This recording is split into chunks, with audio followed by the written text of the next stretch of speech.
Yemen iyo kuwa ugu badan ee imaan jira waqtiyadii hore kuwaasay ahaayeen. waxaa jiro safarro ka yimaad ayagana ciraaq iyo shaam iyo dhulkaas ka yimaado masar iyo dagaaladihii ka dhici jiray oo ku saabsanaay dhinacyada diimaha markii romanka soo galay dadkii ka soo cararay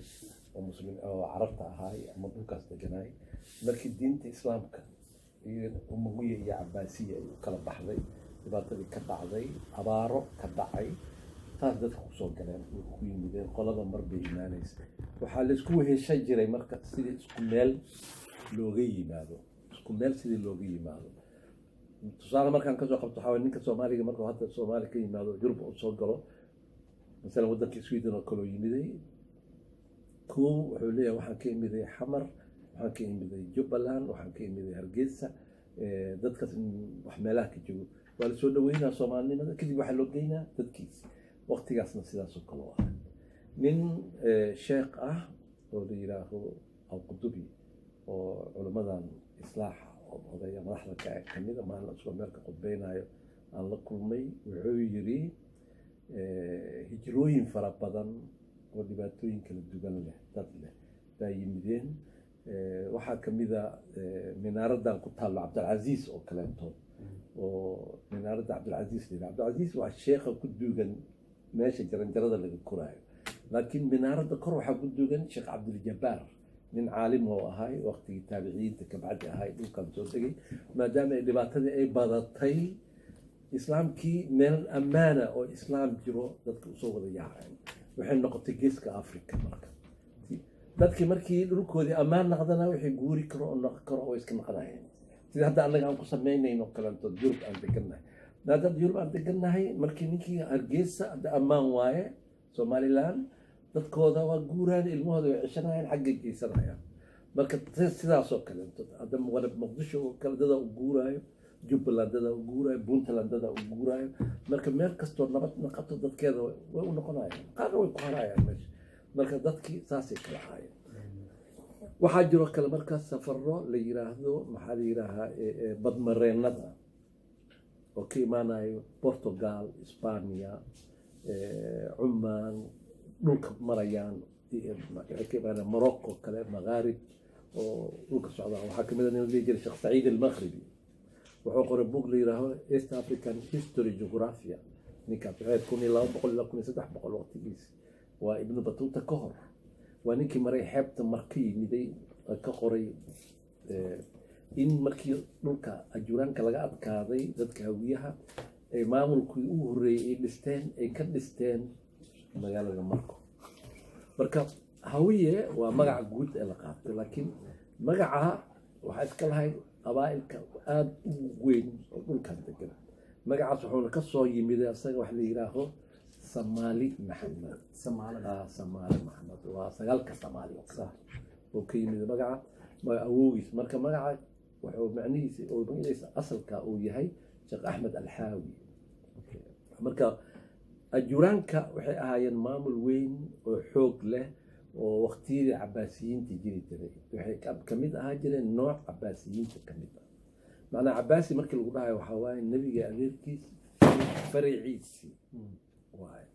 nabiga adeerkiis faraciisii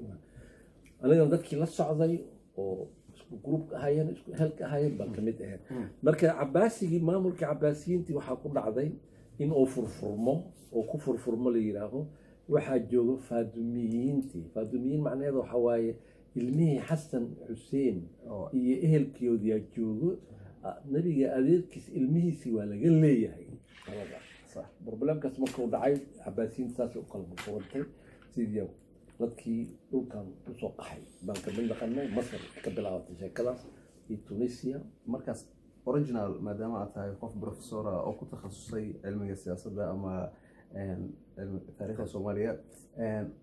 originalka dadka soomaalida meesha ay kasoo jeedaan yani shaki badan baa jiro oo isku haystaa markaas adiga maxaad is leedahay originalka dadka soomaalida way kasoo jeedaan waxaa jiro taariikh ka hadlayso oo dhehayso dhulka kan waxaa laga kiciyey gaalla magacii wuu isbedelay maanta waxaa la yidhaahaa oromo waxaa ka kiciyey maamulkii ajuuraanka gaalada waxaa lagu tilmaami jiray dad aan diin lahayn oo cawaan ah ajuuraankana waxaa lagu tilmaamayay inuu ahay dadka diinta fidinayo oo ku socdo diinta islaamka marka haddii gaaladii meesha laga kiciyey oo magacooda maanta la yidhaaho oroma dadka meesha degan ma naqan karaan dadkii meesha laga kiciyey ma naqan karaan sababtay tahay dadkii meeshii waa laga kiciyey baa layidhi oromo waa laga saaray oromo waxaa ka saaray dadkii ajuuraanka iyo dadkii la socday magaca ajuuraanka ku shaqaynayay marka dadkii magaca ajuuraanka ku shaqaynayay waxaa kamid ahay dadka ugu xoog badan hawiyaha kamid ahay waxaa kamid ahay maxaa la dhahay digley mirflaha kamid ahay waxaa kamid ahay maxaa la dhahaa biimaalka iyo dirta ayaa kamid ahay marka waqtigaas dadkii dhulka ay joogay qabaa'il kale oo waxaa jiro markii ajuuraanka oo jabay kabacdi dhulka yimid macnaha waxay ku tusinaysaa yaa dagaal la galay ajuuraankii qabaa'ilkii ajuuraanka dagaalka la galay marka la xisaabo qabaa'ilkaas ma ku jirayaan meesha kan ma rabo magacooda inaan meesha ka sheego laakiin haddii qofka kastoo u baahan qabaa'ilkii ajuuraanka la dagaalay yaa kamid ah haddii la yidhahdo intii la sheegay oo la dagaashay inta aan la sheegin oo ku jirin waa dadka kadib yimid dhulkii markii ay xureysteen dadka soomaaliga la yidhaaho ay dhulka qabteen dhulka way fureen muslim oo dhan waa u furan yahay marka soomaaliga halkee bay kasoo guureen markay soomaaliya imaanayeen soomaaliga waxay ahaayeen dadkii cabaasiyiintii maamulkeeda kamid ahay ayaga iyo ajuuraankaba waxay cabaasiyiinta marka waxaa laga xukumi jiray xoogooda shaam masar iyo sacuudiga macnaha mako xijaas dhulka la yidhaahdo ay xoogooda u deganaa jiray iyo ilaa iiraan waa jiraan cabaasiyiintii waxaa kamid ahay haaruun rashiid ninkii hordhiija oo kala duwan kamid ahay amiiro fara badan ay lahaayeen oo kala duwan markii furfurkan oo yimiday muddo dheer 700 sano kabacdi dhulka ay ka talinaayeen baa furfurkan markuu yimida geeskan qaybta qaabilsan ajuuraanka ahayd markii dadkii kala wareegeen soomaaliga dhulkii ajuuraanka wuxuu kamid noqday ummadii iyo wax iska tegay oo kenya galay ethiopia galay saas galay meesha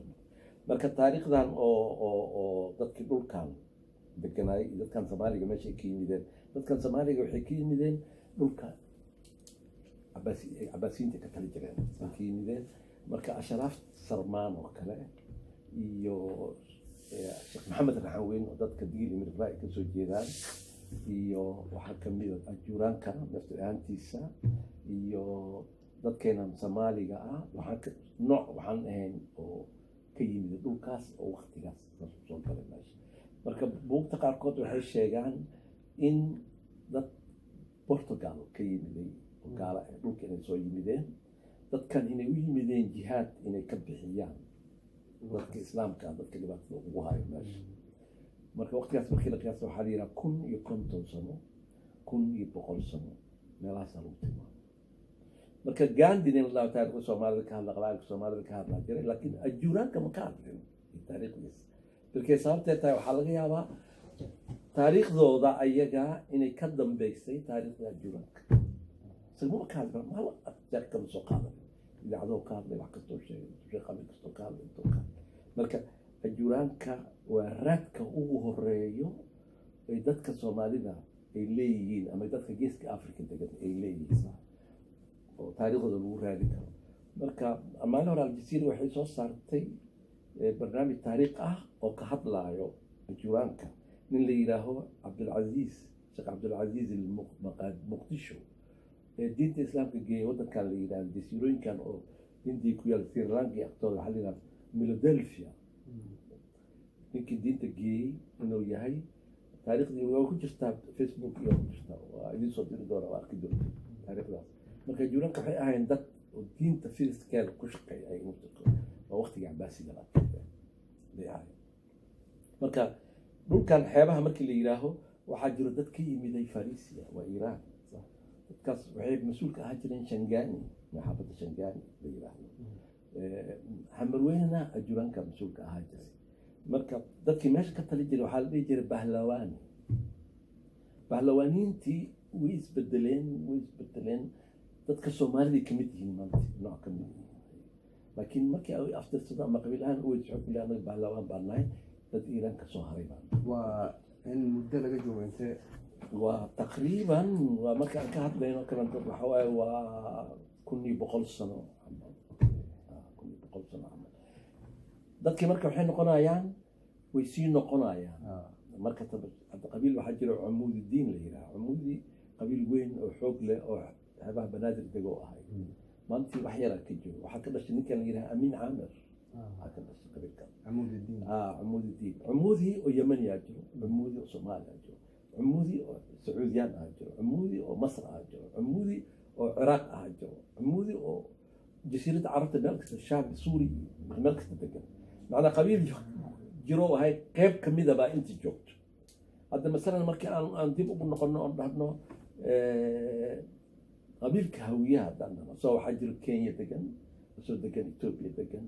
asoo waxaa degan soomaaliya degan haddii aan dhahno qabaa'ilka sagaalka soomaali markaan jabuuti degaan kenya degaan etoobiya degaan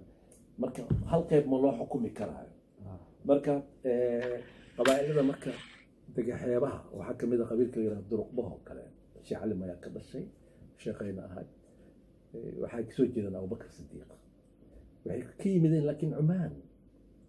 abubakar sidiiq waa quraysh marka oo quraysh waa laakiin oo cumaani ah waqtigii nebiga iyo asxaabta kabacdi waxaa soo baxday in nebiga oo faray culummada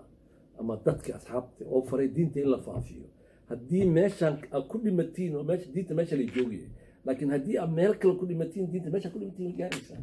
dadkii marka way kala tageen haddana iyagoo diinta faafis u baxeen haddana dhibaatooyinkii umawi iyo cabaasi iyo isdilkii marka u dhacay dadka haddana qaxaad sii galeen diintii way sii fida leh sidii ku sii fida marka meeshaas ay soo mareen taasay ku yimideen dhulka markay degan yihiin duruq baa la yidhaha waxaa jiro qabiil yidhaha reer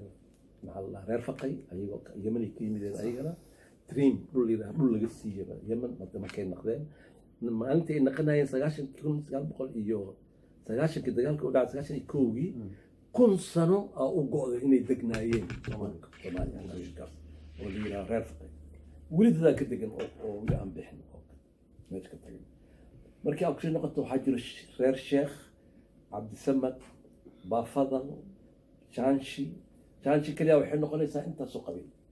waxaa jiro jaanshi la yidhaaha abaashujaac jaanshi la yidhaaha cali hindi jaanshi la yidhaaha cabdiliimaankii marka cabdiliimaankii qaybta la yidhaha oo jaanshida waxay kasoo jeedaan cabdiraxmaan bin coof oo saxaabi ah kasoo jeedaan waa reer sheekh suufi iyo safi marka waxay u baahan tahay in qabiil kasto la dhex galo la ogaado qayb kastaba meesha taasaas biimaalka waa dad dir ah ayagana waqtigii ajuuraankii qayb ka qaateen dagaalkaas waxay ka xoreysteen meesha ay degan yihiin kaligood maaha badana kala xoreeyey meeshii saasay uga qayb gale ayagana kusoo degeen ay yimideen waxayna kasoo jeedaan ayaga iyo geeda birsigaha iyo ciisaha iyo isaaqa iyo waxaa la isku dhahaa dir baa la isku yidhaha waa reer sheekh sabarood oo kale marka taariikhda waxay u baahan tahay marka in si fiican loo dhex galo maa in kor reer laga dhoobdhoobo maaha marka magaalo kasto taariikh ay leedahay marka waxaa ku garan kartaa magaalooyinka taariikhda oo aada u fog leh waxaa ka helaysaa masaajid dhisan 1000 sano 800 sano 700 sano waxaa helaysaa qabri ay ku qoran tahay qofkan wuxuu dhintay waqtigaas wuxuu dhashay waqtigaas wuxuu dhintay waqtigaas qabriyaashaasoo kaleento ma aha in la dumiyo waa taariikhda dhulka uu leeyahay buu caddaynaya laakiin waa la dumiyey taariikhda sida masaajid ku yaalo saylac oo kale oo la yidhaahdo masaajidka qiblateenka intaana qiblada la sameynin ka hor ayuu masaajidka oli jiray masaajidka markaas markii rasuulka markii la amray ka hor xataa meesha ugu oli jiray masaajidka waxaa la yidhahda masaajidka qiblateenka la yidhahda wuxuu ku yaala magaalada saylac oo kula markaas hadda maadaama aan ka hadlayno gobolka banaadir aan ka hadlayno masaajidkaasaan ku noqonaa wax yar nabiga calayhi salaatu wasalaam ka hor qiblateyn ma jiri karo markii qibladii loo dukanayay waxaa loo dukan jiray baytulmaqdis maaho masaajidkii ugu horreeyey nebiga asoo dukanayo xagga u jeeda bay soo degta ma ahayd masaajidka waxaa loo soo wareejiyey kacbada in la dugto marka qofkii bilaabay in la wareejiyaa waa nabiga marka nabiga ka hor ma jiri karo wax la yidhaha masaajidka qiblateyn nabigaa bilaabay masaajidka qiblateyn masaajidkaasa labada qiblada loo dugtay halkaas masaajida waxaa loo dugtay labada qiblada laakiin masaajidka zaylac ku yaal wuxuu qaadan karaa magaca qiblateyn masaajid hadii laga dhisay meesha masaajidkan magaca maxaan siinaa Khalid bin Walid masaajidka Khalid bin Walid ma dhisin laakiin magaciisa la siiyey masaajidkaas marka zaylac laga dhisay waxaa la siiyey magacii masaajidkii qiblateyn ee ku dhacday salaada in loo soo wareejiyo kacbada magacaas kaasoo ku qaatay magaca marka dadka qaarkood waxay u maleeyaan masaajidka inuu jiri jiray kaas nabiga ka hor ma shaqeynayso waxay u shaqeynaynin qofki bilaabay nabiga u ahay in laga wareejiyey qiblada oo inta loo wareejiyo marka nabiga ka hor ma jiri karayso marka taas waa magaala zaylac haddaan ka hadalno zaylac waa magaalo qadiim ah oo taariikh weyn leh dowladdii oo dhihi jiray awdal ama Sheekh Yuusuf Kooneyn wadaadka la yidhaha awoogiisa madax ka ahaa jiray dhulkaasoo ku jiri jiray Sheekh Yuusuf Kooneynaasna waa nin ashraafa oo ala xasan asalkiisa waxay dhahaan qabaa'il Soomaaliya jiro oo gabdhihiisa ay dhaleen waxaa kamid ah qabiilka la yidhaha Loobiga oo shaqaalka waxaa kamid ah Saleymaanka kamid ah Sacadka iyo hooyadooda kasaasay dhahaan Sheekh Yuusuf Kooneyn gabdhooda ay dhaleen marka taariikhda taas gooni waa marka dhulkan zaylac iyo waqtigaas oo jiri jiray waxaana lagu qiyaasaa 1350 1250 meelahaas oo u dhexeeya waa waqtigii dowladdii Cusmaaniyiintii waxa meesha deganaa jiray oo awoodda ku lahayna waxay ahayn salaadiintii Cusmaaniyiintii oo meesha deganay marka taas waa sax markaan dib ugu soo noqono gobolkii Banaadir oo ka bilaabmay marka ilaa Cadala markaan ka hadalno magaalada Muqdisho asal ahaan yaa deegaan u leh magaaladan waqti kastaba dad baa imaanaya sax magaalada waqti meesha waxay ahayd allaha Muqdisho macnaheedu waxa waaye maqaacid shaah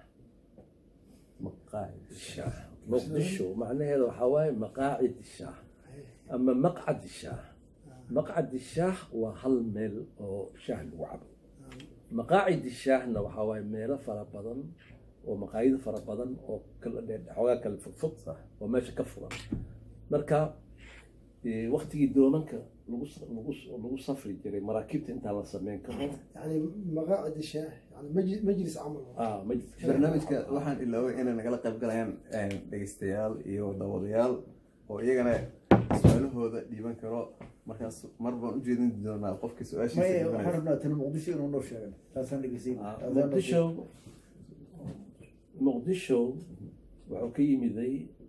maqcad الشاه iyo maqaacid الشاه waxa waaye doomanka markay yimaadaan u socdaan Zanzibar ama Mombasa ay ka imaanayaan Oman ama ay ka imaanayaan Iran Farisia ama ay ka imaanayaan China ama Mongolia ka imaanayaan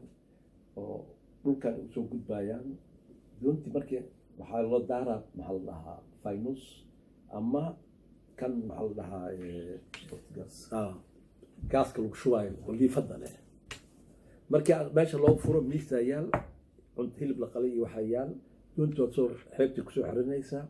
way soo degayaan maalin ay joogayaan meeshii waxbay ka cuncunayaan waxay rabeen inay gataan maqaara kamida waxaa kamida mataqaanaa xoolaha kamida ariga oo kale geel oo kale bay gadanayaan meesha ka qaadanayaan ayagana waxay meesha laga iibsanaya ay keenayaan timirtoo kale waxay keenayaan xinahoo kale waxay keenayaan masalan cirbadoo kaleentood ama midyaasha ama waxay keenayaan maxaa la dhar ama waxyaal marka waa la kala bedelanayo waxaas lagu kala bedelo jiray meesha marka taariikhda waxay dhahdaa dadka Mongoolka waa dadkii baray Soomaalida